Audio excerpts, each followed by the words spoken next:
Sometimes life doesn't just knock you down. It takes everything you ever loved and leaves you with nothing but the clothes on your back. For Dominic Lawson, a 46-year-old single father, that moment came when he lost his wife, his home, and nearly lost his daughter too. He was living in his truck with $50 to his name when he made a choice that everyone said was crazy. He bought an abandoned church at a county auction for exactly that amount. The building was falling apart, covered in vines, and the locals warned him to stay away. But Dominic needed a fresh start. Then he began clearing the cemetery behind the church and discovered something strange: freshly dug graves with no bodies inside.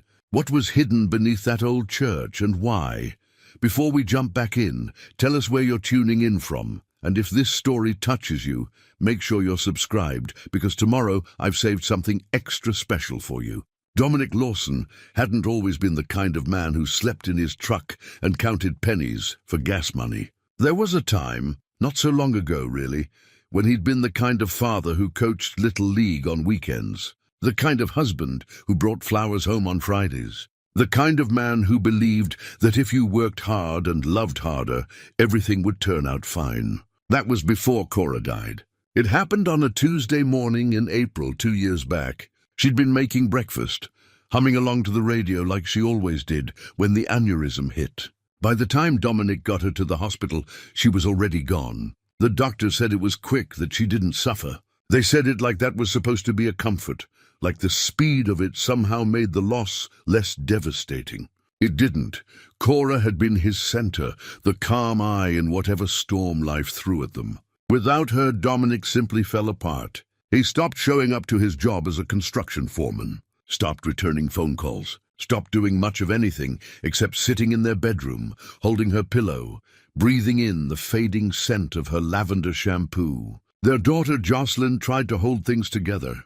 At 21, she'd just started her senior year of college, studying journalism with dreams of changing the world, one story at a time. Instead, she found herself dropping classes to come home, trying to pull her father out of his grief, trying to keep the bills paid with her part-time waitressing job.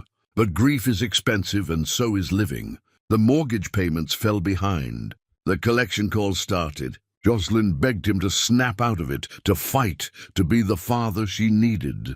But Dominic couldn't find his way back. He was drowning, and he didn't have the strength to reach for the lifeline she was throwing. 6 months after Cora's death, the bank foreclosed on their house. That's when Jocelyn's patience finally broke. She moved in with a friend across town, and the look in her eyes when she left, disappointment mixed with something harder, something that looked like contempt, cut deeper than anything else. She'd lost her mother, and now, in a way, she'd lost her father too. "I can't watch you destroy yourself anymore," she'd said, standing in the driveway with her suitcase. "When you decide to be a person again, call me." She hadn't called him since. He'd tried reaching out a few times, but his messages went unanswered. At 23 now, Jocelyn had her own life, her own struggles. She didn't need a broken father weighing her down.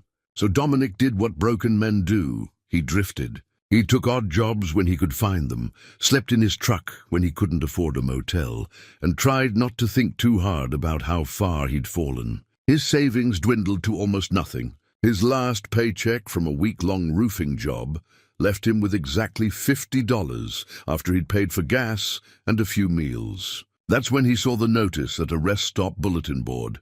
County tax auction, Milldale next Saturday. He didn't know why he drove there. Milldale was 3 hours west, a town he'd never heard of in a part of the state he'd never visited. But something pulled him there anyway, some instinct he couldn't name, some feeling that maybe, just maybe, this was where he needed to be. Milldale turned out to be the kind of town time had forgotten. Main Street was lined with boarded-up shops and faded awnings. The few businesses still open, a diner, a hardware store, a post office, looked like they were hanging on by sheer stubbornness. The people Dominic saw moved slowly, eyeing him with the particular wariness small towns reserve for strangers. The auction was held in the county courthouse, a limestone building with columns that had probably been impressive a century ago. Now it just looked tired. Maybe a dozen people sat in folding chairs, most of them looking bored, as the auctioneer droned through parcels of land nobody wanted. Then came Lot 47, St. Jerome's Church, built 1891, abandoned since 1974, 1 acre including the structure and cemetery. Starting bid, $50. Dominic sat up straighter. $50! That was exactly what he had. The auctioneer waited. No one raised a hand. The room was silent, except for someone coughing in the back. $50, Dominic heard himself say. Heads turned. The county clerk, a thin woman with silver hair pulled into a severe bun, peered at him over her glasses. Her nameplate read, Mrs. Audra Pemberton. "You sure about that, son?" the auctioneer asked. "That old church is in rough shape. Real rough." $50, Dominic repeated. Mrs. Pemberton leaned forward, her voice low but carrying. "That property has a history. Not a good one. You might want to reconsider." But Dominic was already standing, already walking to the front to hand over his last $50 in cash. The auctioneer shrugged, counted the bills, and stamped the papers. Just like that, Dominic Lawson owned a church. After the auction, he stopped at the only diner in town, Floyd's Place, according to the hand-painted sign. Inside, it smelled like coffee and bacon grease. A handful of locals sat at the counter, their conversation dying the moment Dominic walked in. The owner, a heavy-set man in his 60s with kind eyes and weathered hands, nodded from behind the counter. "Help you?" "Coffee, please," Dominic said, sliding onto a stool. "And maybe directions to St. Jerome's Church." The diner went completely silent. Floyd, it had to be Floyd, poured the coffee slowly, his expression thoughtful. "You're the one who bought that place." "Just did." "Son, I'm going to give you some free advice along with this coffee." Floyd set the cup down carefully. "Some places are empty for a reason. Some doors are better left closed. I just need a roof," Dominic said quietly. "That's all?" Floyd studied him for a long moment, and something in Dominic's face must have softened him, because he sighed and pulled out a napkin to draw a rough map. "East on County Road 12, about 3 miles. Can't miss it, only church out there. Just be careful. That's all I'm saying." The church was exactly where Floyd said it would be, set back from the road behind a wrought-iron fence choked with vines. St. Jerome's had probably been beautiful once. Red brick with white trim. A bell tower reaching toward the sky. Stained glass windows that would have caught the morning light just right. Now it was a ruin. The vines had claimed most of the exterior walls. Several windows were broken. The front steps sagged dangerously. The bell tower listed slightly to the left, like an old man with a bad hip. But it had a roof. That was something. Dominic pushed through the creaking door into the nave. Dust motes danced in the shafts of light coming through the broken windows. Old pews sat in crooked rows, their wood warped and split. At the front, where an altar should have been, there was only empty space and debris. On the wall hung a portrait, surprisingly intact. A stern-looking priest in dark robes, his eyes seeming to follow Dominic as he walked down the aisle. No nameplate, just those watchful eyes. That first night, Dominic swept a corner clear, rolled out his sleeping bag, and lay there listening to the building settle and creak around him. The truck had been cramped and cold.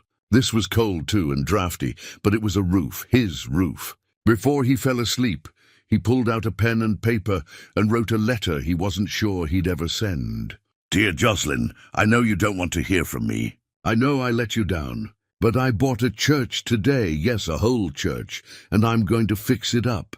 I'm going to make something good out of it. Maybe make something good out of myself again, too.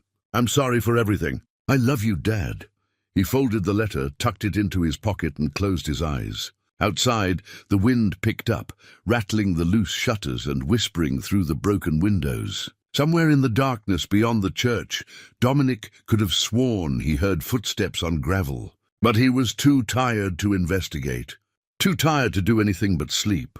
Tomorrow, he told himself. Tomorrow he'd start making this place into something. Tomorrow he'd start putting the pieces back together.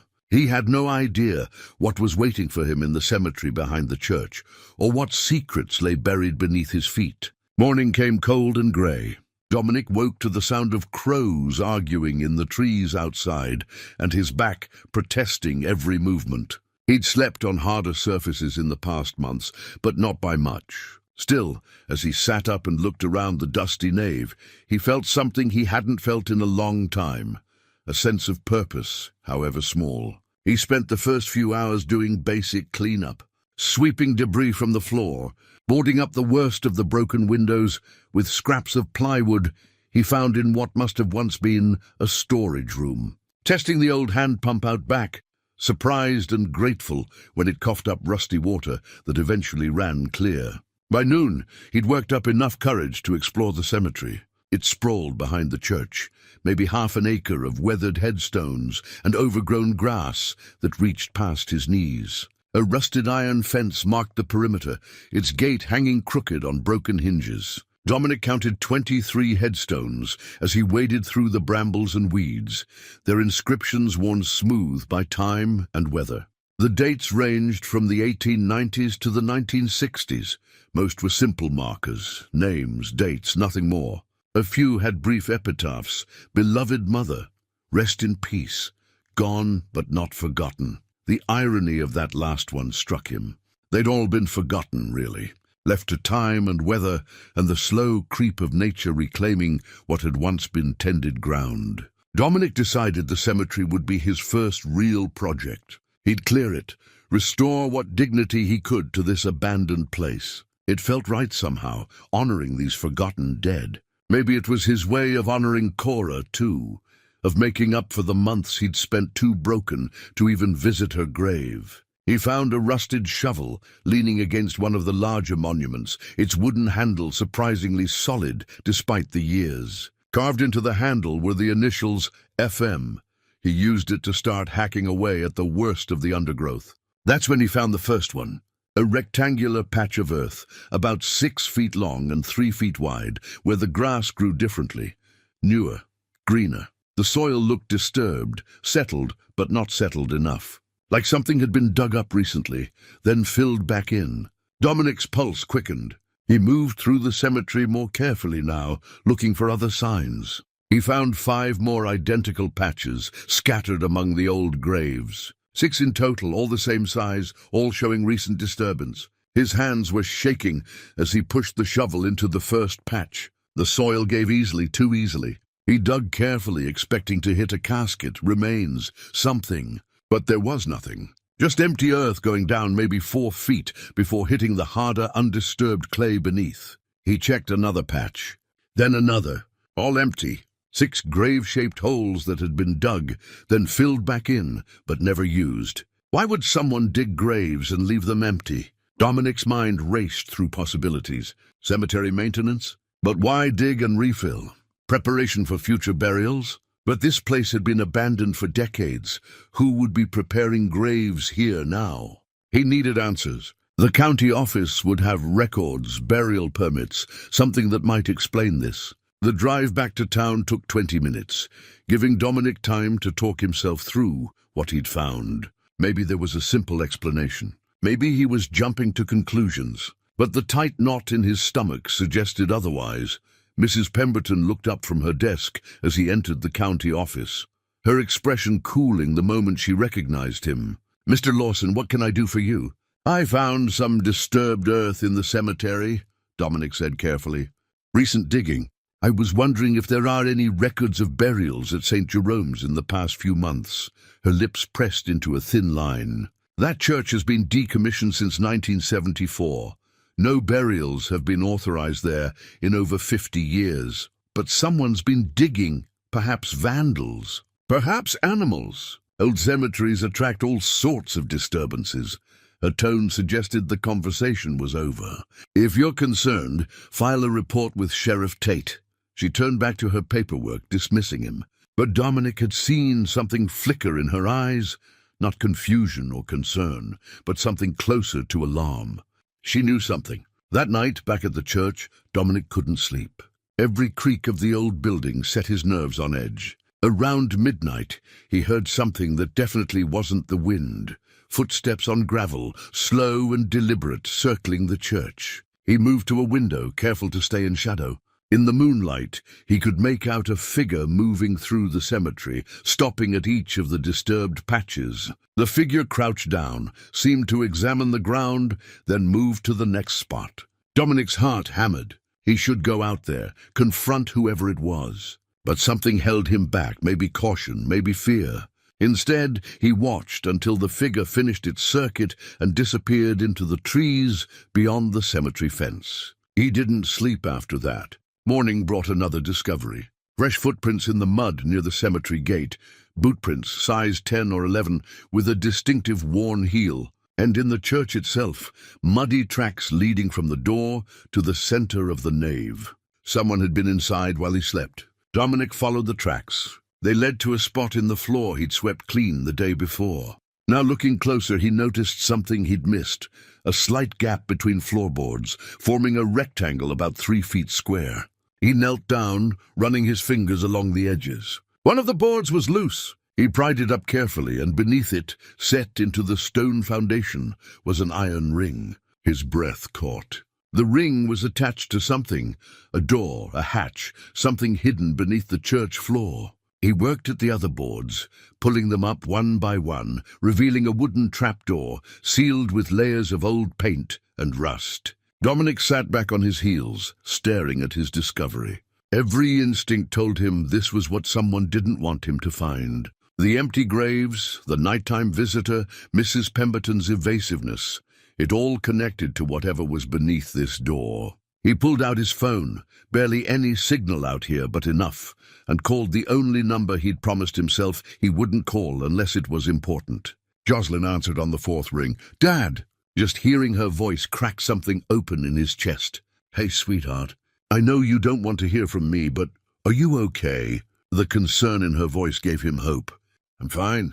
I'm at this church I bought. I know that sounds crazy, but I found something. Something strange. And I wanted someone to know in case what? In case I'm not being paranoid." He laughed, but it sounded hollow even to his own ears. "There's a trapdoor under the church. Empty graves out back. Someone's been watching the place." Silence on the other end. Then quietly, "Dad, are you safe?" "I think so. I'm going to open the trapdoor tomorrow, see what's down there. I just wanted you to know where I am. In Milldale, at St. Jerome's Church. Don't open it alone." Her voice was firm now, the old Jocelyn coming through. "Promise me you won't open it alone." "I promise." He paused. "I miss you, Jocelyn." Another silence, softer this time. "I miss you too. Just be careful, okay?" After she hung up, Dominic stared at the trapdoor. Tomorrow, he told himself. Tomorrow he'd find out what secret St. Jerome's was hiding. He spent the rest of the night sitting watch, the shovel with the initials FM across his lap, waiting for footsteps that never came. Dawn arrived with a soft rain that pattered against the church's roof and filled the air with the smell of wet earth. Dominic had managed maybe an hour of real sleep, his body finally giving in to exhaustion just before sunrise. When he woke stiff and sore, his first thought was of the trapdoor. He made himself wait. Boiled water on the small camping stove he'd brought from the truck. Made instant coffee that tasted like burnt cardboard, but gave him the caffeine he needed. Ate a protein bar that had been sitting in his glove compartment for who knew how long. Only then did he approach the trapdoor, crowbar in hand. The iron ring was cold to the touch. He pulled hard, straining against rust and time. The door fought him, groaning in protest, but finally gave way with a shriek of metal on metal. Dust billowed up from below, making him cough and step back. When the air cleared, he saw stone steps descending into darkness. Dominic clicked on his flashlight, another item from the truck, batteries thankfully still good, and started down. 15 steps, steep and narrow, led to a cellar carved from stone and earth. The space was larger than he'd expected, maybe 15 feet by 20, with the ceiling just tall enough for him to stand upright. The walls were lined with wooden shelves, warped with age and moisture. On them sat boxes, ledgers, stacks of papers yellow with time. In one corner stood a small writing desk, its surface covered in a film of dust.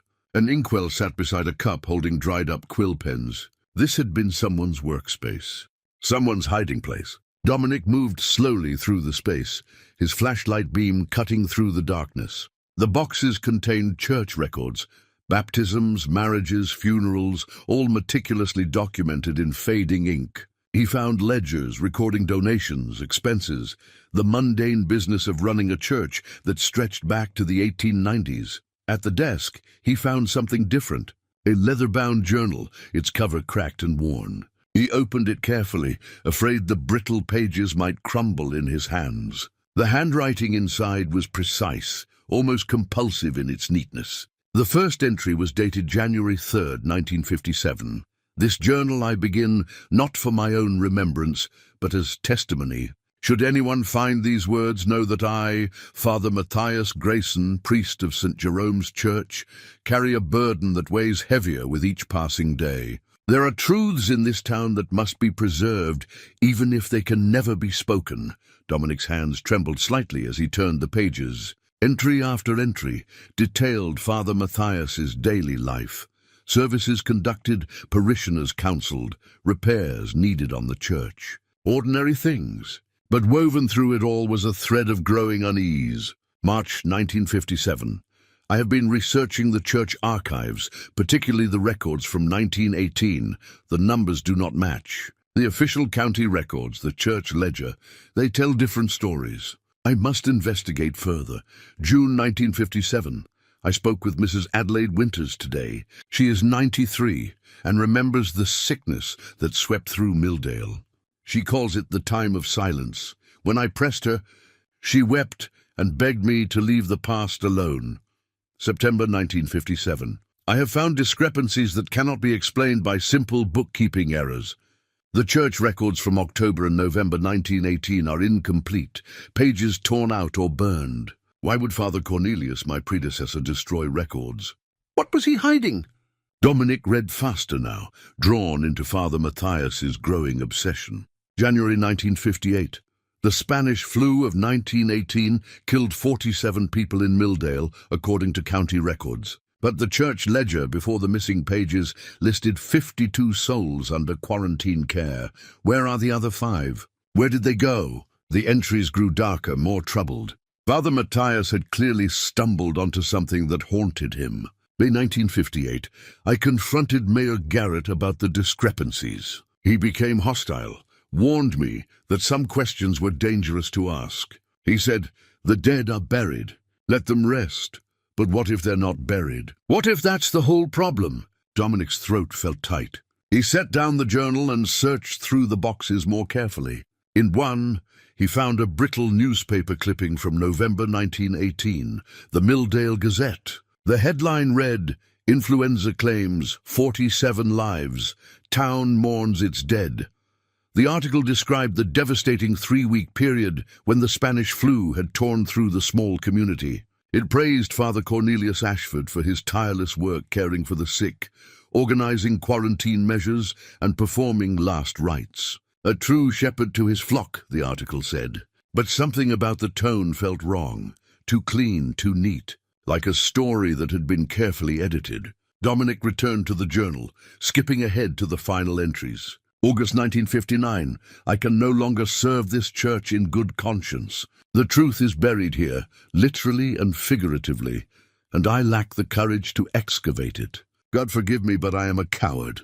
I will leave Milldale at the end of the month and pray that someone braver than I will one day uncover what Father Cornelius and the town leaders did. The weight of their sin should not be mine alone to carry. The final entry was dated September 2nd, 1959. I am sealing this vault today. Everything I have learned, I leave here as testimony.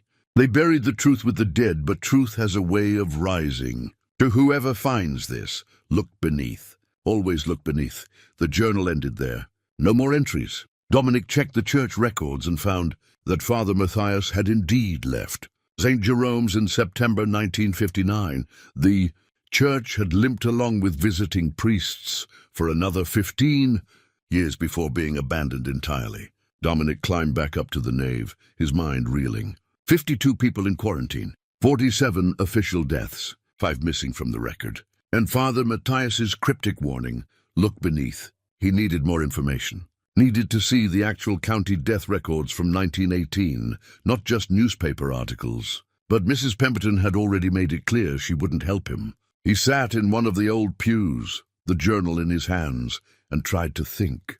Outside, the rain had stopped, leaving everything damp and grey. Water dripped from the eaves with a steady rhythm that should have been soothing, but only reminded him of time passing. A knock at the door startled him so badly he nearly dropped the journal. He opened the door to find a man in a sheriff's uniform, tall and solid, probably in his early 50s. His badge read Virgil Tate.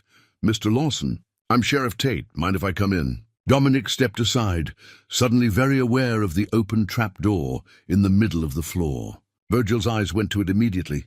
"Doing some exploring, I see." "It's my property," Dominic said, trying to keep his voice steady. "I have a right to know what's on it." "That you do." Virgil walked slowly around the nave, his boots echoing on the wooden floor. "Thing is, some folks in town are a little concerned. You've been asking questions, poking around the cemetery. Now you're digging up cellars. People get nervous when strangers start disturbing things. I found empty graves out back," Dominic said. "Freshly dug and filled in. Don't you find that strange?" "Old cemetery maintenance," Virgil said smoothly. "Previous owner probably had some work done before the tax sale. The church has been abandoned for 50 years.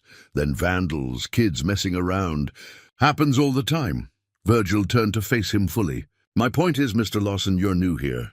You don't know the town, don't know its history. Sometimes it's best to just fix up your property and leave well enough alone. And if I don't—" Something hardened in Virgil's expression. "Then you might find that Milldale isn't as welcoming as you'd hoped. Building codes, safety inspections, permits. There's a lot of red tape that can make a man's life difficult if he's not careful." It wasn't quite a threat, but it was close enough. Dominic held the sheriff's gaze, refusing to look away first. Finally, Virgil sighed and headed for the door. "Just friendly advice, Mr. Lawson. This town has a long memory, and some things are better left in the past." After he left, Dominic went to check on his truck. All 4 tires had been slashed. Tucked under the windshield wiper was a note written in block letters, "Leave." Dominic stared at the slashed tires, anger and frustration warring in his chest. He had almost nothing left. This truck, this church, and a mystery that was starting to feel more dangerous than he'd anticipated. Someone wanted him gone badly enough to destroy his only means of transportation. He walked back into town, the 3 miles feeling longer with each step. His boots had seen better days, and by the time he reached Main Street, he could feel a blister forming on his right heel. The few people he passed looked away quickly, as if making eye contact might somehow implicate them. Floyd's place was busier than it had been during his first visit. The lunch crowd, all 8 of them, fell silent when Dominic walked in. He took a seat at the counter, ignoring the stares. Floyd came over with a pot of coffee. "Rough morning? Someone slashed my tires. Left me a note telling me to leave town." Floyd poured the coffee without comment, but Dominic saw concern flicker across his face. "You reported to Virgil?" "Sheriff Tate already paid me a visit this morning. Somehow I don't think he'll be investigating my vandalism case with much enthusiasm." "Probably not," Floyd agreed quietly. He glanced back at the kitchen, then leaned forward. "There's someone you should talk to. Lydia Frost, retired schoolteacher, lives on Maple Street, 3rd house on the left. White house with blue shutters. She's got a memory like a steel trap, and she's not afraid to use it." "Why would she talk to me?" "Because she's been waiting for someone to ask the right questions for about 40 years. Floyd straightened as one of the other customers called for more coffee. "Tell her Floyd sent you." Dominic found the house easily enough, a tidy white cottage with blue shutters and a garden that clearly received more attention than most properties in Milldale. A woman in her 70s answered the door, her silver hair pulled back in a braid, her eyes sharp and assessing behind wire-rimmed glasses. "Mrs. Frost?" "Floyd Grimsby sent me." "My name is Dominic Lawson, the man who bought St. Jerome's." It wasn't a question. "I've been wondering when you'd come knocking." "Come in, Mr. Lawson. I'll make us some tea." Her living room was filled with books and photographs, decades of memories preserved and displayed. She brought out tea in delicate china cups that seemed at odds with the blunt directness in her eyes. "You've been asking questions," she said, settling into an armchair. About the cemetery. "About 1918. How did you—" "Small town, Mr. Lawson. Everyone knows everything or thinks they do." She sipped her tea. "What exactly did you find?" Dominic told her about the empty graves, the journal in the vault, Father Matthias's cryptic entries about missing people and buried truth. Lydia listened without interruption, her expression growing more somber. When he finished, she was quiet for a long moment. Then she stood and went to a bookshelf, pulling down a leather photo album. "My grandmother, Ruth Barton, lived through the 1918 epidemic. She was 16 years old." Lydia opened the album to a photograph of a young woman with sad eyes. "She told me stories, things that never made it into the official records, things people wanted to forget." "What kind of things?" "The Spanish flu hit Milldale hard and fast. People were dying in their homes, in the streets. The town leaders panicked. They set up a quarantine site at St. Jerome's Church, forced everyone who showed symptoms to go there, whether they wanted to or not." Dominic thought of Father Matthias's journal. "The references to quarantine care. My grandmother said it was like a prison," Lydia continued. "Families were torn apart. The sick were locked inside, given minimal food and water, left to either recover or die. Father Cornelius Ashford was supposed to minister to them, but Gran said he was more jailer than priest. The newspaper made him sound like a hero." Lydia's smile was bitter. "Newspapers print what they're told to print, especially in small towns where the editor's job depends on staying in the good graces of the mayor. The official story was that Father Cornelius tended to his flock selflessly. The truth was, he stood by while the town leaders made decisions no one should have to make." "What kind of decisions?" "The epidemic lasted 3 weeks. When it was over, 47 people had died. But Gran remembered 52 people being taken into the church. She counted them herself. She lived across the street, watched them being brought in one by one." Dominic's pulse quickened. "That matches what Father Matthias wrote. He found the same discrepancy. 5 people," Lydia said softly. 5 souls who went into that church and never came out, but also never appeared in the death records. My grandmother asked about them afterward, about Annalise Cordell and her baby girl, about Samuel Winters, about the others. She was told they'd recovered and moved away, but Gran didn't believe it. She said Annalise would never have left without saying goodbye. "Annalise Cordell," Dominic repeated. Something about the name resonated, though he couldn't say why. Lydia pulled out another photograph from the album, a young woman with kind eyes, holding an infant. Annalise Cordell, age 24. Her daughter was named Grace. She was 2 years old when the epidemic came. She paused. Gran said that after the quarantine ended, she saw men digging behind the church one night. Not in the cemetery, but beyond it. When she asked about it, she was told to mind her business. How many men? She couldn't say for sure. It was dark, and she was watching from a window. But she counted at least 4 or 5 of them. Dominic thought about the empty graves he'd found. "Mrs. Frost, do you know anything about a priest named Father Matthias Grayson?" "I knew him when I was a girl. He was at St. Jerome's in the 50s. Kind man, but troubled. He left suddenly one year, and no one really talked about why." She looked at Dominic intently. "Did his journal tell you what he discovered?" "Not exactly. He wrote that the truth was buried, that someone needed to look beneath, but he never said what specifically happened to those 5 missing people." Lydia closed the album carefully. "Mr. Lawson, my grandmother spent the last years of her life believing something terrible happened in 1918, something the town covered up. She died thinking no one would ever know the truth. I've waited 40 years for someone to care enough to dig deeper. Why didn't you investigate yourself?" "I tried, but I'm not an outsider. I have family here, a reputation, connections. Asking too many questions would have cost me dearly." She looked at him steadily. "You don't have those constraints. You're already an outsider. They've already made that clear with your tires and your threatening note. You know about that? I know this town. I know how it protects its secrets." She stood and walked to a drawer, pulling out an envelope. "These are copies of letters my grandmother kept. Letters from Annalise Cordell to her sister, written during the quarantine. Gran found them after Annalise disappeared, read them. Then decide if you want to keep digging. Dominic took the envelope, feeling its weight. Why are you helping me? Because truth matters, Mr. Lawson.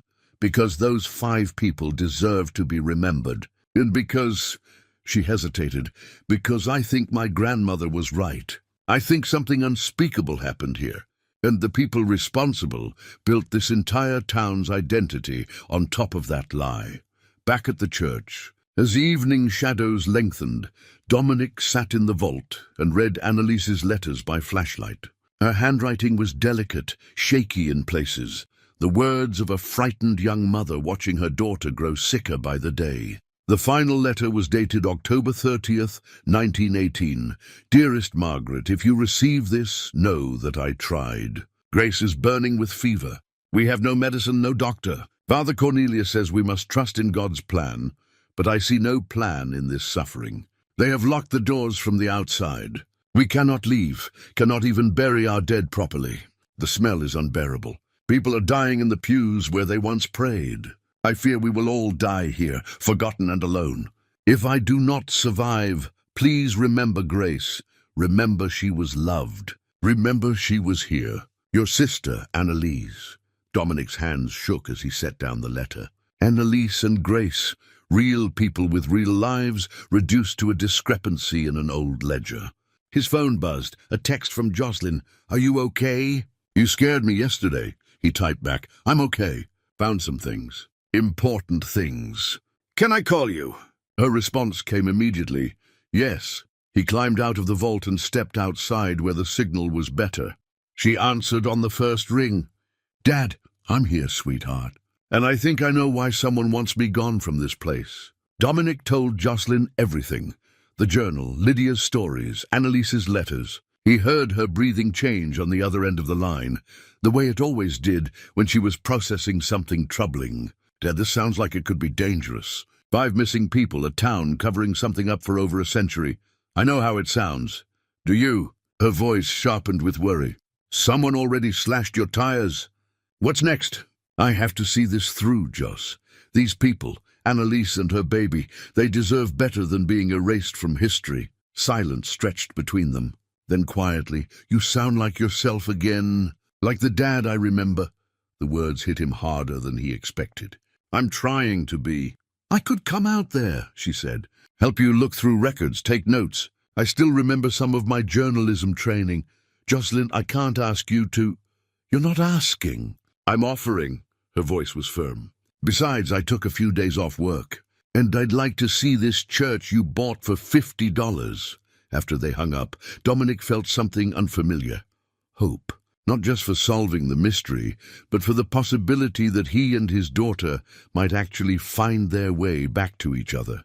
She arrived the next morning, driving a beat-up Honda that had seen better days. When she stepped out, Dominic was struck by how much she looked like Cora. Same dark hair, same determined set to her jaw. She was thinner than he remembered, wearing jeans and a jacket that had been Cora's. They stood awkwardly for a moment, before Jocelyn closed the distance and hugged him. Not a long embrace, but enough. The church is bigger than I expected, she said, pulling back and looking at the building. It's a mess, but it's got good bones. He led her inside, showed her the nave, the vault, the evidence he'd been collecting. She listened intently, asked sharp questions, and took notes on her phone. We need to see official records, she said. Death certificates, burial permits. If there really are 5 missing people, there should be a paper trail. They drove to the county records office in her car. Mrs. Pemberton's expression soured the moment she saw them together. Mrs. Pemberton, Jocelyn said with professional courtesy, we'd like to access death certificates and burial permits from October through November 1918. Those records are old. They may not be readily available, but they exist, Jocelyn pressed. In the archives. It would take time to retrieve them. We can wait. Mrs. Pemberton's jaw tightened, but she disappeared into a back room. 40 minutes later, she returned with a single file box. These are the death certificates from that period. Burial permits are filed separately. Dominic and Jocelyn spread the certificates across a table in the small research room. There were 47 total, dated between October 15th and November 7th, 1918. Each listed Spanish influenza as the cause of death. Each had been signed by Dr. Harold Winslow, the town physician. No Annalise Cordell, Jocelyn murmured, scanning through them. No Grace Cordell. Dominic checked against the list of names Lydia had provided. 3 others were also missing. Samuel Winters, age 62. Patricia Donovan, age 37.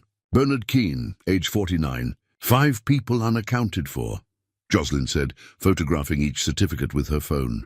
Now we need the church records. Back at St. Jerome's, they descended into the vault together. The ledger from 1918 was on a shelf marked Quarantine Records.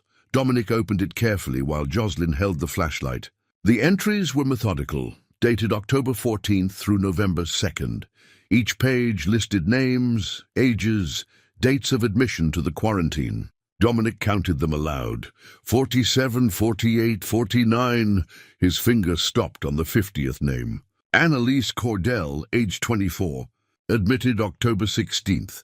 Next entry, Grace Cordell, age 2. Admitted October 16th. They continued. Samuel Winters. Patricia Donovan, Bernard Keane. 52 total admissions. But at the bottom of the page, a note in different handwriting, shakier, more urgent. November 2nd, 1918. Quarantine ended. 47 deaths recorded. 5 survivors transported per council directive. Father C.A. Transported where? Jocelyn asked. That's what Father Matthias was trying to find out. Dominic photographed the page. And look at this. The next several pages have been torn out. Indeed, jagged edges showed where someone had ripped entire sheets from the ledger. Whatever had happened after November 2nd, someone had wanted it erased. We need burial permits, Jocelyn said. If these people died, even if it wasn't from the flu, there should be permits. They returned to the county office the next day. Mrs. Pemberton was even less cooperative, claiming the burial permits from 1918 had been damaged in a basement flood 20 years ago. All of them? Jocelyn asked skeptically. Most of them. What survived is incomplete. Can we see what's there? With obvious reluctance, Mrs. Pemberton produced a thin folder. Inside were burial permits for 38 of the 47 deceased. 9 were missing, including the 5 people they were looking for. Convenient, Jocelyn muttered as they left. That evening, they sat in the church, going through everything they'd gathered. Dominic had found a small camping lantern that cast shadows on the walls as they worked. There's a pattern here, Jocelyn said, arranging photos on her phone. The 5 missing people, they're not just absent from death records. They're absent from everything after November 2nd. No burial permits, no obituaries, nothing. Lydia said her grandmother saw men digging behind the church that night. Then that's where we need to look. Jocelyn stood, grabbed a flashlight. Come on, now.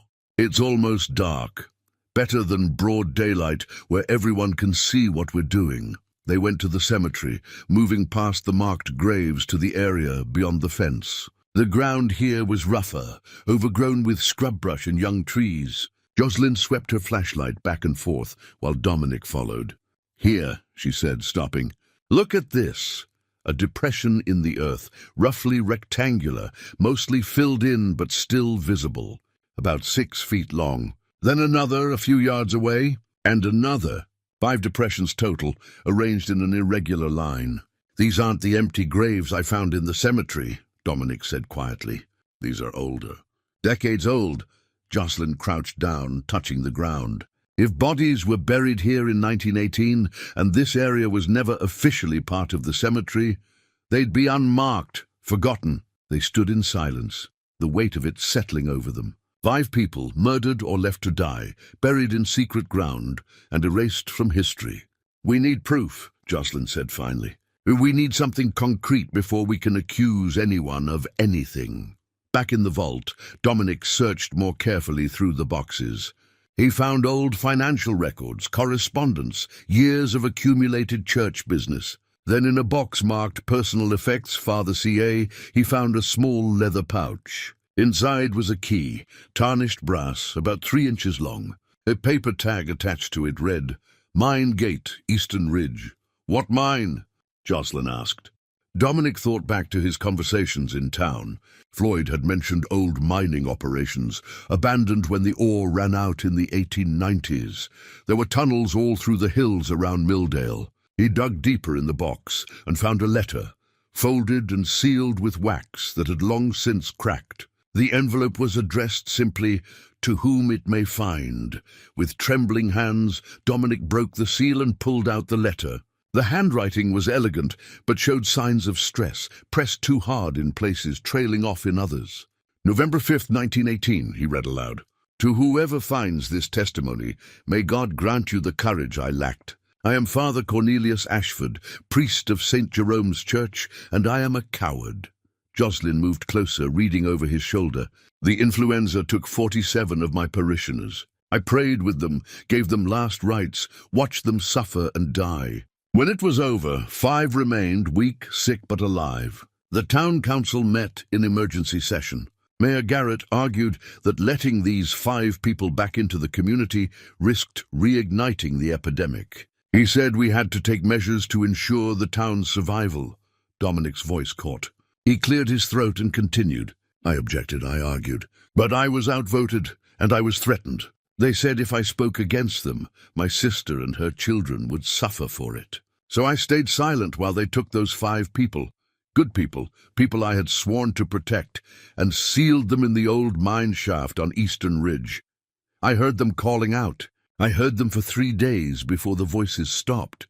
The letter trembled in Dominic's hands. "I have hidden this confession and a vial of blood from one of the victims as evidence of what was done. The key to the mine is enclosed. May God forgive me, though I cannot forgive myself. I flee this place a broken man. Father Cornelius Ashford." Silence filled the vault. Then Jocelyn spoke, her voice tight with anger. "They buried 5 people alive. Neither of them slept that night. They sat in the church nave, the confession letter between them, wrestling with the horror of what they'd uncovered. 5 people, including a 2-year-old child, sealed in a mine shaft and left to die. Not killed by disease, but by fear and cruelty dressed up as civic duty. We have to find that mine," Jocelyn said, as the first light of dawn crept through the broken windows. "We have to confirm it. And then what? Go to the sheriff, who's already made it clear he wants me gone. Take it to Mrs. Pemberton, whose family probably helped cover this up. Then we go public. I still have contacts from journalism school, people who work at papers in the state capitol. This is the kind of story that doesn't stay buried once it gets out." Dominic looked at his daughter, seeing the fire in her eyes that reminded him so much of Cora. "You understand what you're saying? We accuse prominent families in this town of covering up mass murder, because that's what it was, and we make enemies we can't undo. Dad, they murdered a baby. They let a 2-year-old girl die in the dark, calling for her mother. I don't care who gets angry." He felt a surge of pride so strong it nearly choked him. This was the daughter he'd raised, the one who believed in justice, in truth, in doing what was right, even when it was hard. He'd lost sight of that girl in his grief, but she'd never really gone away. "Okay," he said. "We find the mine. We document everything. Then we make sure the world knows." They spent the morning searching the vault more thoroughly. Jocelyn had the idea that if Father Cornelius had hidden the confession and the key, he might have hidden other evidence too. She was the one who noticed the irregularity in the stone wall, a section that sounded hollow when she tapped it. Together, they carefully worked at the mortar with an old screwdriver until they could pry loose several stones. Behind them was a small cavity deliberately constructed. Inside sat 3 items: a sealed glass vial containing dark liquid, another envelope, and a small iron key with a tag reading "Mine Gate, Eastern Ridge." The vial's label, written in faded ink, made Dominic's stomach turn. "Blood of the innocent, Nov, 1918. May God forgive us." "He kept evidence," Jocelyn breathed. "Physical evidence." The second letter was shorter, dated November 4th, 1918, and written in the same hand as the confession. "Should anyone doubt the testimony I leave behind, let this vial serve as proof.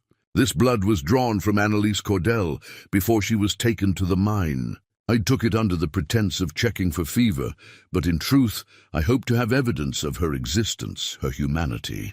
She was alive when they sealed that shaft. They all were. This blood is on all our hands, but most heavily on mine, for my silence. The key to the mine is enclosed. May a braver soul than I use it to bring these victims home. C.A. Dominic photographed everything, while Jocelyn took notes. They were building a case, piece by piece, testimony, evidence, documentation. Around noon, they heard a truck pull up outside. Dominic tensed, but relaxed when he recognized Floyd climbing out carrying a paper bag. "Figured you two might be hungry," Floyd said, handing over sandwiches and coffee. "Whole town's talking about you going through county records. Thought I'd check in." They invited him into the church and showed him what they'd found. Everything except the vial, which Dominic had carefully wrapped and hidden. Some evidence was too important to show anyone yet. Floyd read Father Cornelius's confession with shaking hands, tears streaming down his weathered face. "My great-grandmother," he said hoarsely. "Patricia Donovan. She was 47 years old. She made quilts. She sang in the choir, and they buried her alive in a mine shaft. We're going to find that mine," Jocelyn said gently.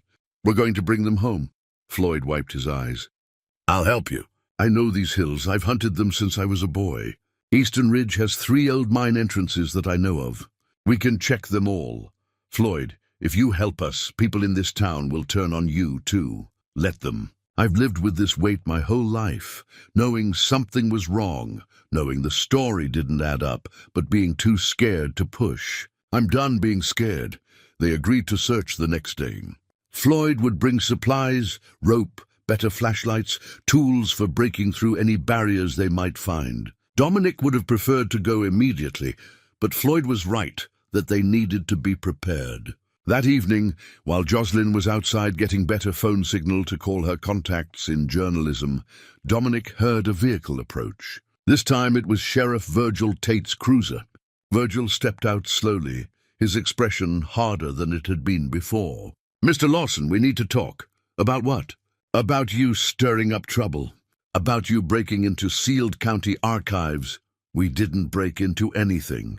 We requested public records." "About you trespassing on private property." Virgil's hand rested on his belt, near his weapon. "The old mine shafts on Eastern Ridge are on private land. Property of the Garrett family. You go up there, you're trespassing." "Interesting," Dominic said carefully. "How did you know we were interested in the mines?" Virgil's jaw tightened. "Small town. Word travels. Or Mrs. Pemberton called you the moment we mentioned Eastern Ridge." Dominic stepped closer. "What are you so afraid we'll find up there, Sheriff?" "I'm not afraid of anything. I'm trying to prevent trouble. Those mines are dangerous, unstable tunnels, cave-in risks. People have died in them. People died in them in 1918 too. 5 people. Sealed inside and left to die." The words hung in the air between them. Virgil's face went carefully blank. "I don't know what you're talking about."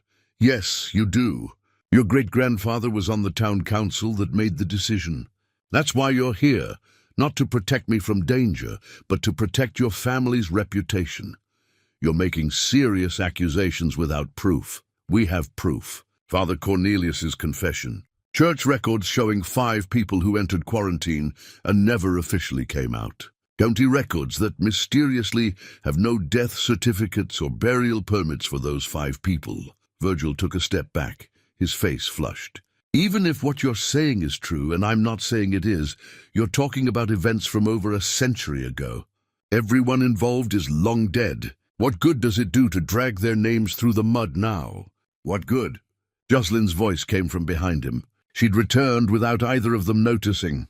"How about justice? How about making sure Annalise Cordell and her daughter Grace are remembered as real people who lived and died, not as numbers in a ledger that don't add up?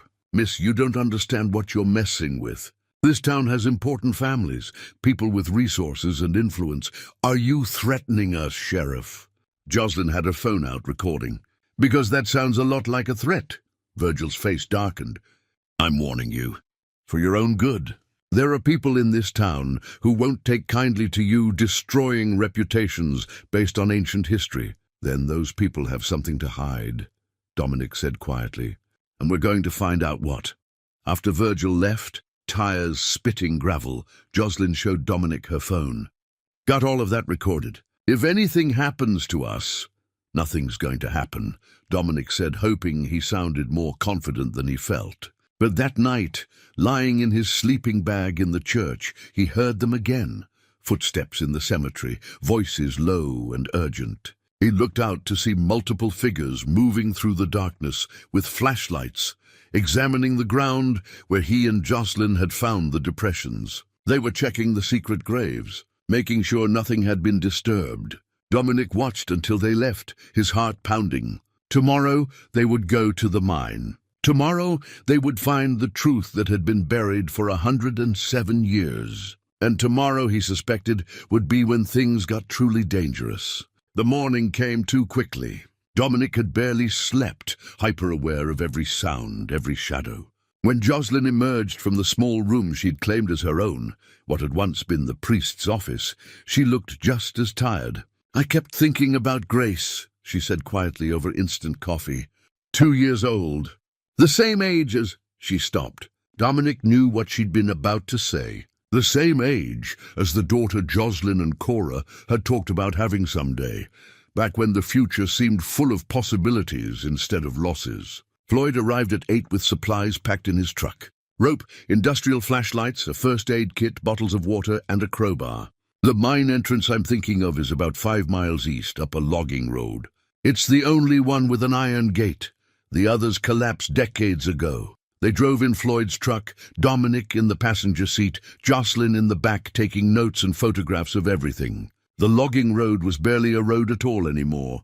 2 ruts through scrub brush and pine trees, winding upward into the hills. Eastern Ridge loomed above them, its rocky face scarred by old mining operations. They passed rusted equipment, collapsed structures, the bones of an industry that had died long before Dominic was born. "There!" Floyd said, pointing. The mine entrance was a dark mouth in the hillside, reinforced with timber that had somehow survived the decades. An iron gate blocked the opening, secured with a heavy padlock green with age. Dominic pulled out the brass key. His hands shook slightly as he fitted it into the lock. For a moment he thought it wouldn't work. Too much rust, too many years. Then something clicked. The lock opened. The gate swung inward with a shriek of metal that echoed into the darkness beyond. Cold air breathed out from the tunnel, carrying the smell of damp earth and stone and something else, something old and still. "Last chance to turn back," Floyd said, though his voice made it clear he had no intention of turning back himself. Jocelyn switched on her flashlight. "Let's go." They entered single file, Floyd leading, then Jocelyn, then Dominic. The tunnel was narrow, reinforced with timber beams that groaned under the weight of the mountain above. Their footsteps echoed strangely, and water dripped somewhere in the darkness ahead. "The main shaft goes down about 200 yards, Floyd said, his voice hushed. "Then it branches. We're looking for signs of deliberate sealing, piled rocks, timbers, anything that looks like it was meant to block passage."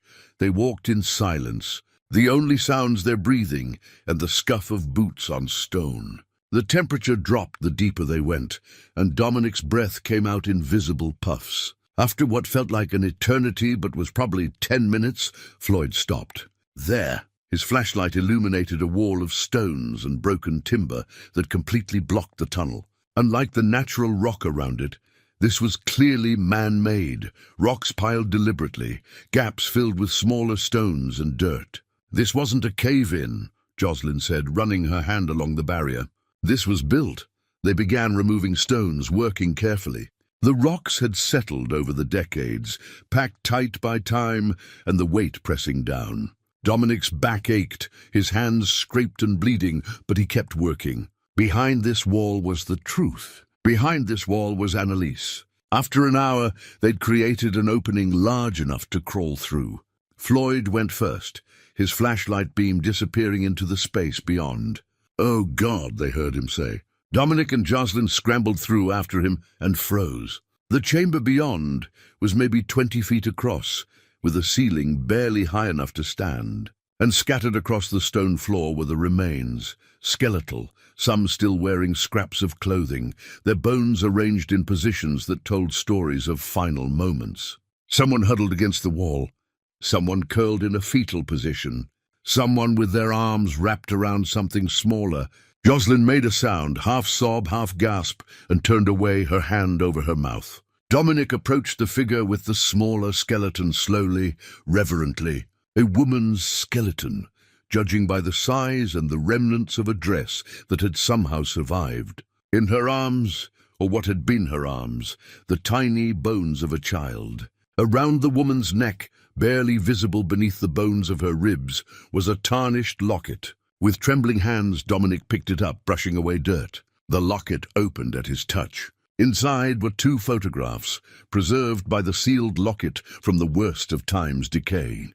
A young woman smiling, and a baby with Cora's eyes. No, not Cora's eyes, but the same shape, the same spacing, family resemblance reaching across generations. Annalise, he whispered, and Grace. The realization hit him like a physical blow, so hard he had to sit down on the cold stone floor. He pulled out his wallet with shaking hands and found the photograph he always carried. Cora, on their wedding day, radiant and beautiful. He held it next to the locket picture. The resemblance was undeniable. The same facial structure, the same smile. "Dad?" Jocelyn's voice seemed to come from very far away. "Dad, what is it?" "I need to show you something," he managed. "Back at the church. In my truck. There's a box, my grandmother's things." "Your grandmother?" "I never knew her well. She died when I was young. But my mother once told me," he struggled to remember, "that Grandma Pearl's mother had died young, that she'd been raised by an aunt. I never thought to ask more. But Pearl's mother—" The pieces were falling into place, connections he should have seen earlier but had been too close to recognize. "We need to get back to the church," he said, standing abruptly. "Right now." Floyd looked at the remains. "We can't just leave them. We're not leaving them.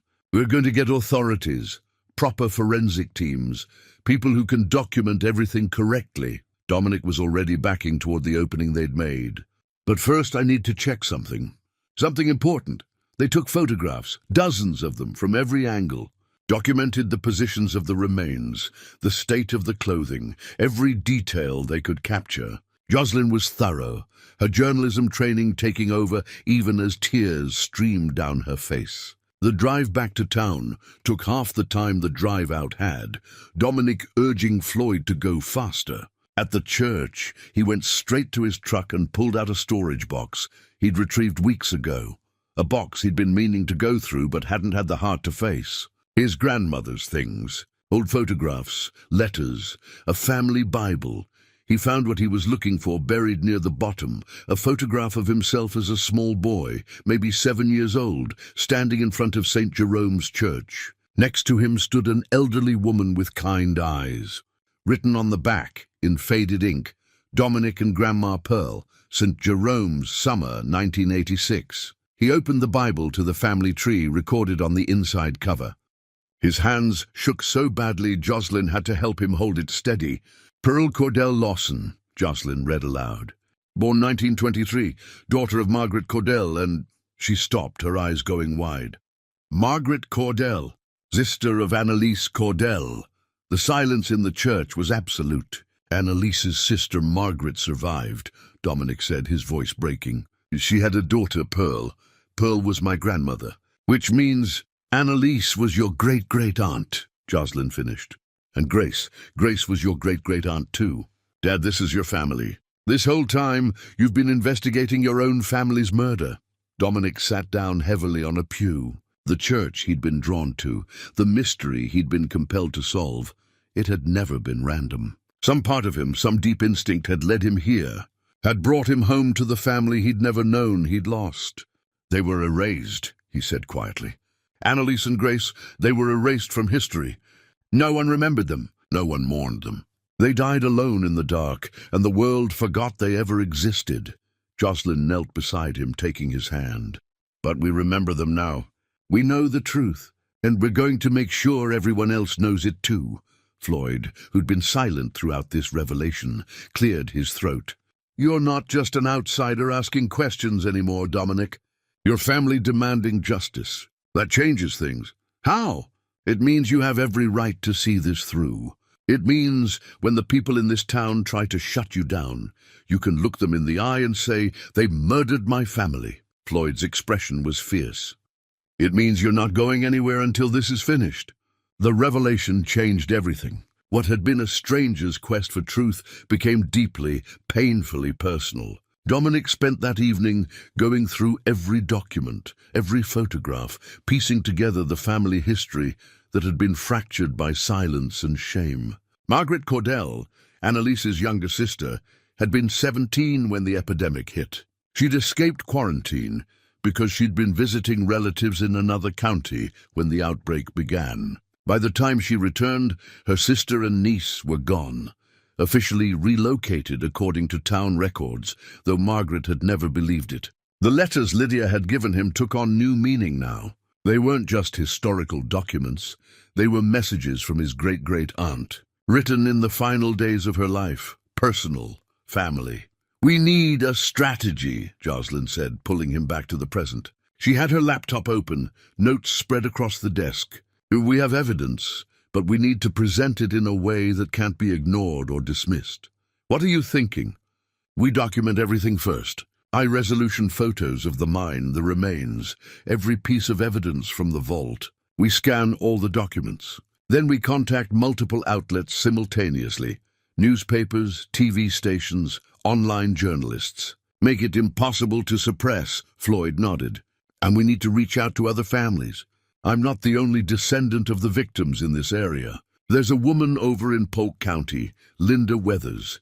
Her great-grandfather was Samuel Winters. There are others too, scattered around. If we can get them together, show them what we found—" "Strength in numbers," Dominic said. "Exactly. And witnesses. The more people who know what we've uncovered, the harder it'll be for anyone to bury it again." They worked through the night, creating a comprehensive file of evidence. Jocelyn's journalism background proved invaluable.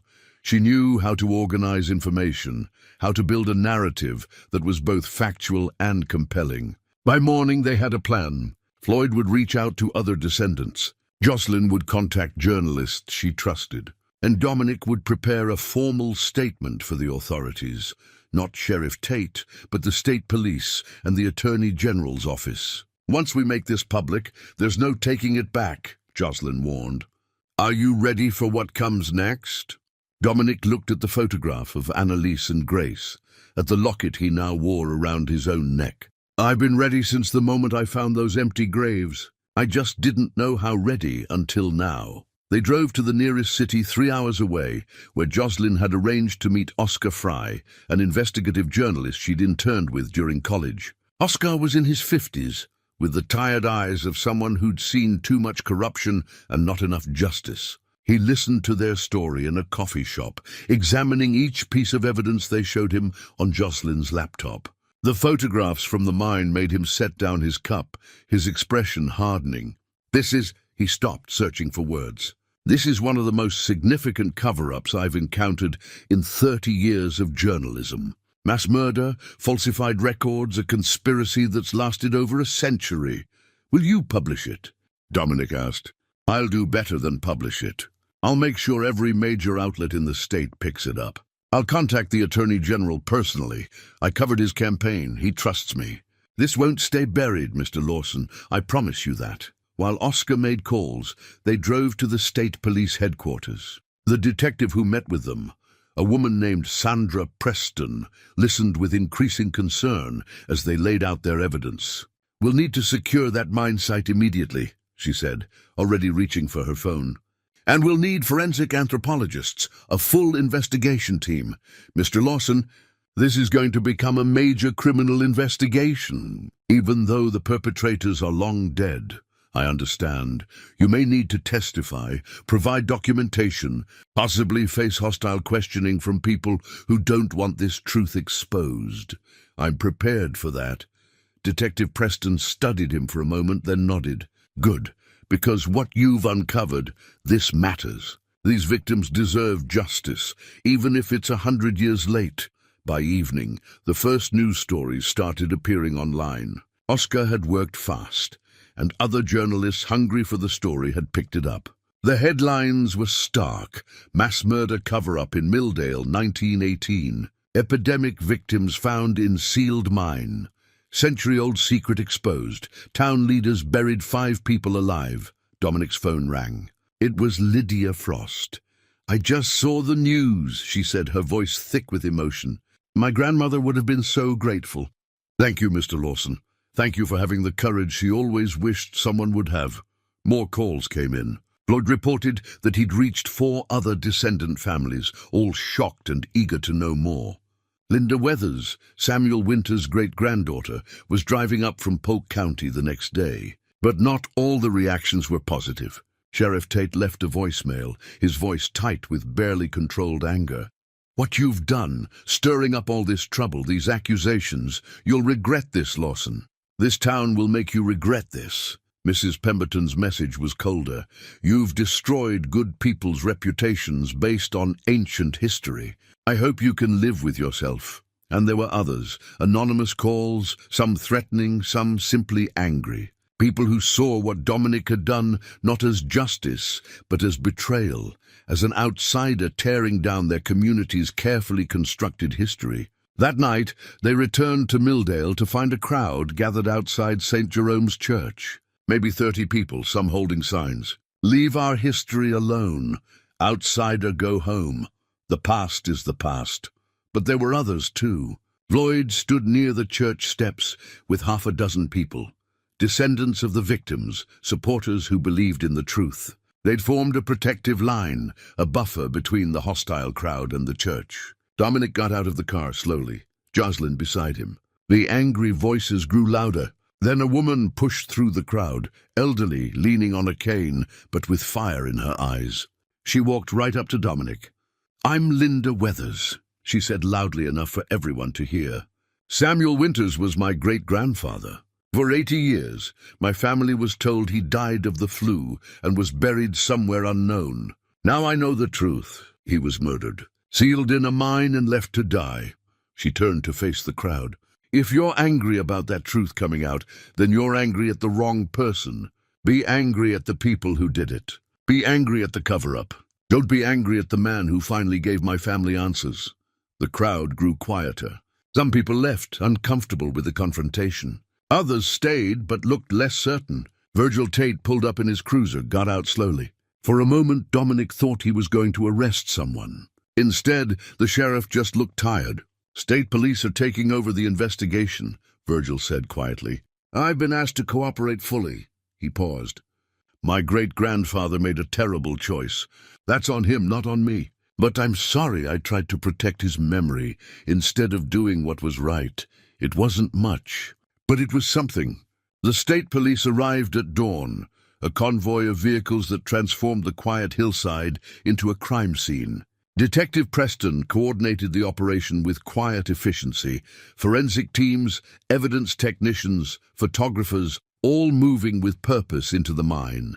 Dominic stood at a distance with Jocelyn and Floyd, watching as professionals did what he'd known needed to be done. They'd been asked to stay back, to let the experts work. But Preston had promised they could observe. "It's real now," Jocelyn said softly. "All of it." Linda Weathers had joined them, along with 3 other descendants who'd arrived overnight.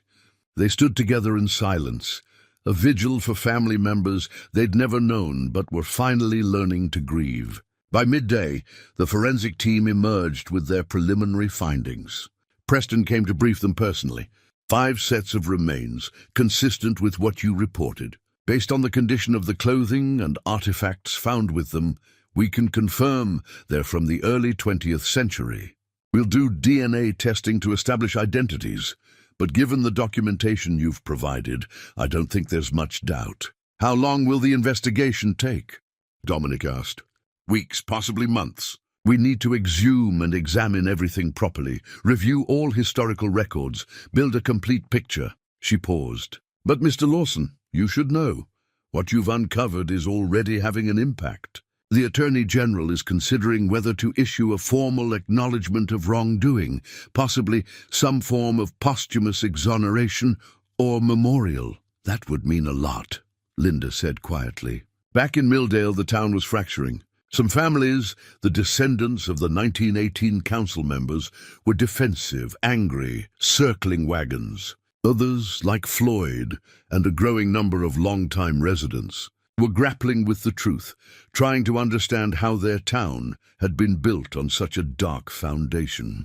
Mrs. Pemberton resigned from her position at the county office. She released a statement through her attorney, a brief apology for obstructing the investigation and an acknowledgement that her family had known about the cover-up for generations. It wasn't enough for everyone, but it was something. The church became a gathering place. Dominic hadn't planned it that way, but people started showing up.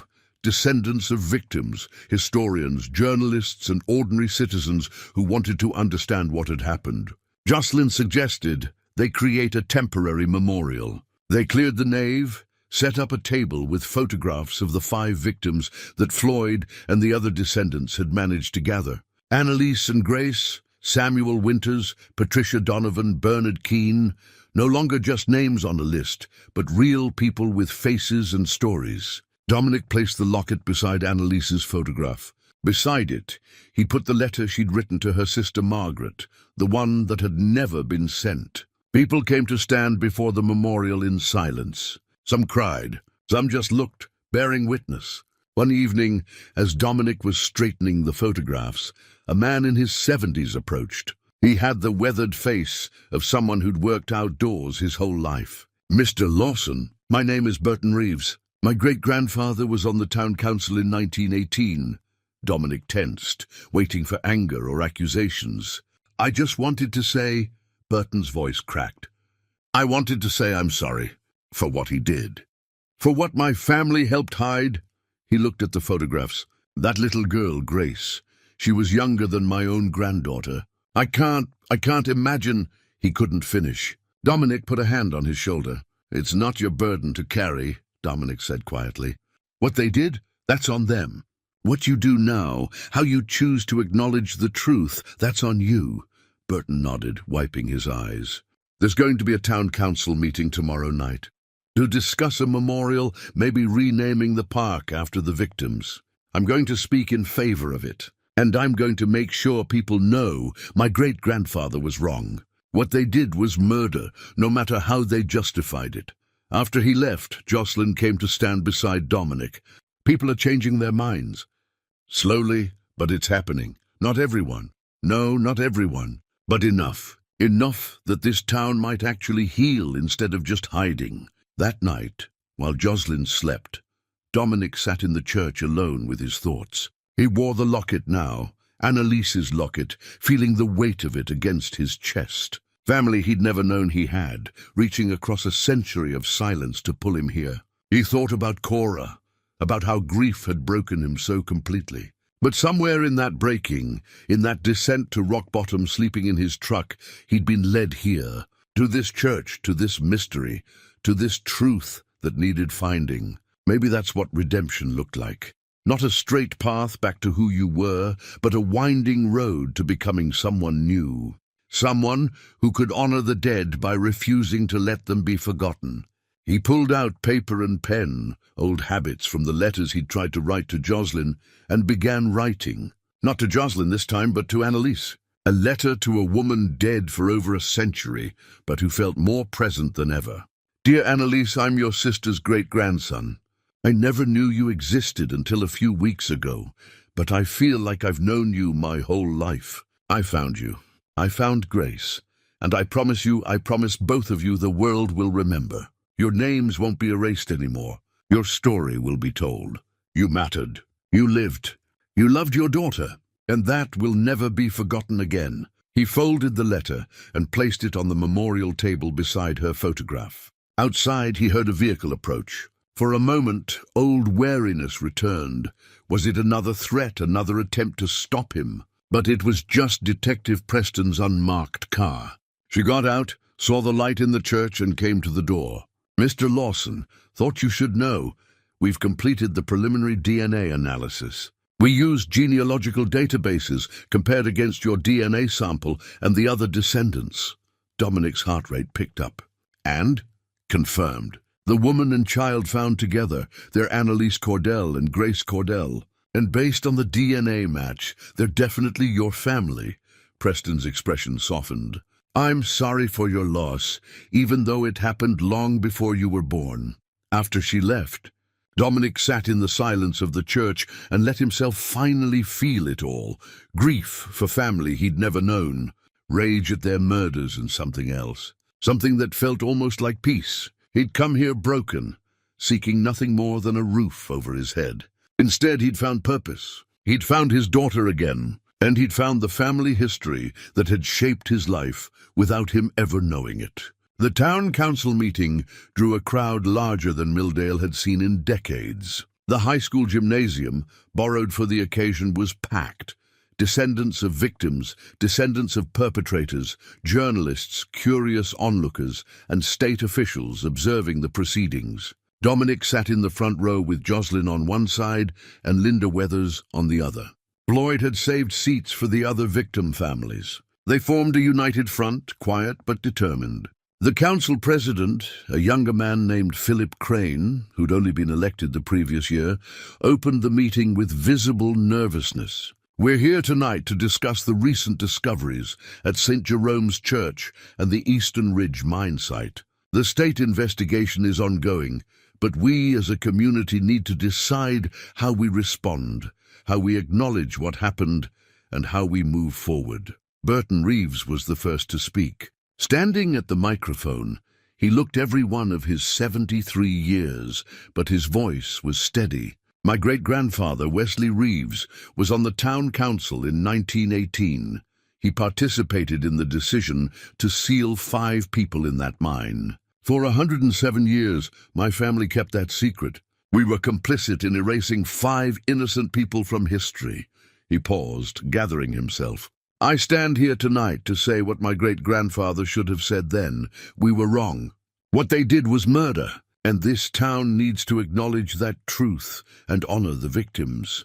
The gymnasium erupted in a mix of applause and angry muttering. Others spoke, some defending their ancestors' impossible choices in desperate times, others condemning the cover-up that had lasted generations. One woman shouted that Dominic was destroying the town's reputation for his own glory.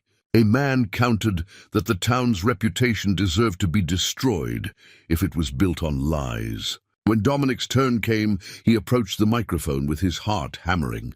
Public speaking had never been his strength, but this mattered too much to stay silent. My name is Dominic Lawson. Most of you know by now that I bought St. Jerome's Church a few weeks ago. What you might not know is that I'm Annalise Cordell's great-great-nephew. When I came here, I was homeless, broke, and barely holding on. I bought that church for $50 because it was all I had left. He saw some faces soften, others harden. I didn't come here looking for a mystery or seeking to hurt anyone. I came looking for a second chance. What I found was the truth about my own family I never knew existed. Annalise was 24 years old.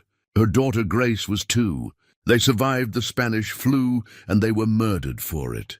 His voice broke slightly. He felt Jocelyn's presence behind him, giving him strength. I don't want revenge. The people who did this are long dead. What I want, what all of us want, he gestured to the other descendants, is acknowledgement. Recognition that these 5 people lived, that they mattered, that what happened to them was wrong.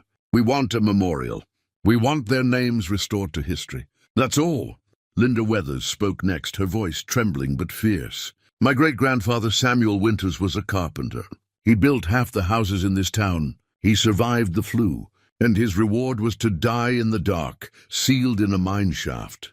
Don't tell me that's ancient history. Don't tell me to let it go. He deserves to be remembered. The debate went on for 2 hours. Heated at times, emotional throughout, but gradually a consensus emerged. The council would commission a memorial at St. Jerome's Church. The 5 victims' names would be added to the town's memorial plaque. A historical marker would be placed at the mine site, and the town would issue a formal acknowledgement of wrongdoing. It wasn't perfect. Some council members abstained rather than vote yes. Some families walked out in protest. But it passed. Outside afterward, Dominic felt exhausted but lighter somehow. Jocelyn hugged him tightly. "You did it, Dad. You actually did it." "We did it," he corrected. "All of us." Detective Preston approached with an update. "The forensic team has completed their work at the mine. The remains will be released for proper burial within the next few weeks. You'll be able to arrange a funeral service." "A funeral," Dominic repeated. 107 years late, but finally a chance to lay them to rest properly. Over the following days, plans took shape. The descendants worked together to arrange a memorial service. St. Jerome's Church would host it, fitting since that's where it had all begun. Dominic threw himself into preparing the church. He'd been doing basic repairs since he arrived, but now he worked with purpose, restoring what he could. Lloyd brought friends to help. Local contractors, moved by the story, donated materials and labor. The church slowly transformed. Windows were replaced. Walls were repaired and painted. The old pews were refinished. It would never be what it once was, but it became something new, a place of remembrance, of truth-telling, of healing. Jocelyn stayed through it all, working beside him. One evening, as they painted the nave walls, she spoke quietly. "Mom would be proud of you." Dominic's hand stilled on the brush. "You think so?" "I know so." "She always said you had a good heart, even when you couldn't see it yourself. She'd be proud that you found your way back. I had help." He looked at his daughter. "I couldn't have done this without you, Joss. You coming here helping me, it saved me." "You saved me." She set down her brush and hugged him, paint-stained hands and all. "We saved each other, Dad." That night, alone in the church, Dominic stood before the growing memorial. More photographs had been added. Images of the victims in life, smiling and whole. Documents had been framed and hung. Testimonies from descendants were displayed. He touched the locket at his neck, feeling its familiar weight. Tomorrow, the state would officially release the remains. Next week would be the funeral. And then he would figure out what came next. Maybe he'd stay in Milldale, turn the church into a permanent memorial and community center. Maybe he'd move on, his purpose here fulfilled. He didn't know yet, but for the first time in years, he had options. He had his daughter back. He had a reason to wake up each morning. He had peace with the past, even as he honored it. The wooden cross carved with Grace's name sat on the memorial table. He picked it up, running his thumb over the worn letters. A father's love carved into wood, surviving a century. "I kept my promise," he whispered. "Everyone knows your name now." 3 months had passed since that town council meeting. Summer had arrived in Milldale, bringing warmth and green growth to the hills that had witnessed so much suffering. The church stood transformed, still old, still weathered, but restored with care and purpose. Today was the day they'd all been waiting for.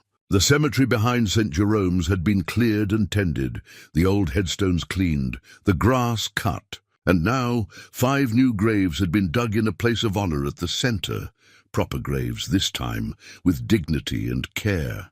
5 polished headstones stood waiting, each bearing a name that had been erased for too long. Annalise Cordell, 1894-1918, beloved sister and Mother Grace Cordell. 1916-1918, forever loved Samuel Winters. 1856-1918, master carpenter Patricia Donovan. 1871-1918, voice of the choir Bernard Keane. 1869-1918, friend to all. The service began at 10 in the morning. Over 200 people gathered, far more than Dominic had expected. Descendants of the victims, yes, but also residents of Milldale who'd come to witness this moment of reckoning and remembrance. Journalists documented it all. State officials attended, lending their authority to the acknowledgement of truth. A local minister, Pastor Helen Cortez, led the service with quiet grace. She spoke of justice delayed but not denied, of the importance of truth, of the healing that comes from facing painful history rather than burying it. Lloyd spoke, sharing what he'd learned about his great-grandmother Patricia. She sang in this church every Sunday. Her voice could fill the whole building, they said. She survived the flu, and for that survival she was punished with death. But today we give her back her voice. Today we remember her song. Linda Weathers spoke about Samuel, the grandfather she'd never known but had come to understand through this journey. He built homes for families, gave them shelter. And when he needed shelter, when he needed compassion, he was given a tomb instead. But we give him peace now. We give him the rest he was denied. Burton Reeves stood and spoke on behalf of the descendants of the council members. My great-grandfather and the others made a choice born of fear and desperation. But that doesn't excuse what they did. Murder is murder, no matter the justification. To the families of the victims, I say again, I'm sorry. We're sorry. And we commit to ensuring this truth is never buried again. Then it was Dominic's turn. He'd written and rewritten his words a dozen times, but now, standing before the gathered crowd with Jocelyn beside him, he set aside his notes and spoke from his heart. I came to Milldale 6 months ago with nothing but $50 and a broken spirit. I'd lost my wife, my home, my sense of who I was. I bought this church not knowing that it held the secrets of my own family's tragedy. Annalise Cordell was my great-great-aunt. Grace was my family. He paused, looking at the headstones. But they're more than just my family. They're everyone's family now. They represent every person whose story has been erased, every victim whose suffering has been denied, every truth that powerful people tried to bury. Today we say no more. Today we remember. He pulled out the locket, opened it to show the photographs inside. This is Annalise holding her daughter, a mother protecting her child even in the darkest moments. When I wear this, I carry her with me. I carry all of them with me. And I hope everyone here will carry them too. Not as a burden, but as a reminder that truth matters, that every life matters, that we owe the dead our honesty and our remembrance. The caskets, simple but dignified, were lowered into the ground. People filed past, each leaving a flower, a stone, a token of remembrance. Jocelyn laid a bouquet on Grace's grave, tears streaming down her face. Dominic knelt beside Annalise's grave and placed the wooden cross there, the one carved with Grace's name. You're home now, he whispered. Both of you. You're home. After the service, people gathered at the church. It had been transformed into something new, part memorial, part community center, part museum. The vault below had been preserved as an educational space, with Father Matthias's journal and Father Cornelius's confession displayed behind protective glass. A bronze plaque had been mounted by the entrance, St. Jerome's Memorial Center, in memory of Annalise Cordell, Grace Cordell, Samuel Winters, Patricia Donovan, and Bernard Keane, victims of injustice, 1918, as may truth and remembrance prevent such darkness from ever returning. Dominic stood on the church steps, watching people move through the building, reading the displays, bearing witness. Lydia Frost approached, leaning on her cane. Your grandmother Pearl would be proud, she said. She spent her whole life wondering what happened to her mother and aunt. You gave her the answer she never lived to receive. I wish I'd known her better, Dominic said. Wish I'd asked the right questions when I had the chance. You're asking them now. That's what matters. Floyd came over with news. The town's officially making this a historical site. You'll get funding for maintenance, educational programs. They want to make sure the story keeps being told. Jocelyn appeared at Dominic's side, her arm linking through his. Oscar Fry called. The story's being picked up nationally. He thinks there might be a book deal if you're interested. I don't know about that, Dominic said, but maybe it was important to reach beyond Milldale, to make sure the lesson traveled further than this small town. As the crowd thinned and evening approached, Dominic walked through the cemetery one last time. He visited Annalise and Grace's graves, still covered with flowers from the day's service. Then he walked to a newer section, where another headstone had been placed recently. Cora Lawson, 1978-2023, beloved wife and mother. He'd had her remains moved here to rest near the church where he'd found his purpose. Near the family she'd never known she had. I found my way back, he told her, touching the cool stone. Just like you always believed I would. And Joss is here. She's okay. We're both okay. Jocelyn came to stand beside him, placing her hand on his shoulder. They stood together in the fading light, a father and daughter reunited, honoring the past while facing toward the future. The church bell rang, newly repaired, its voice clear and strong. Dominic had learned it had been silent since 1974, its clapper removed when the church was abandoned. Now it rang again, calling out across the valley, announcing that truth had returned to Milldale. And in that ringing, Dominic heard something more than just a bell. He heard voices remembered, lives honored, a promise kept,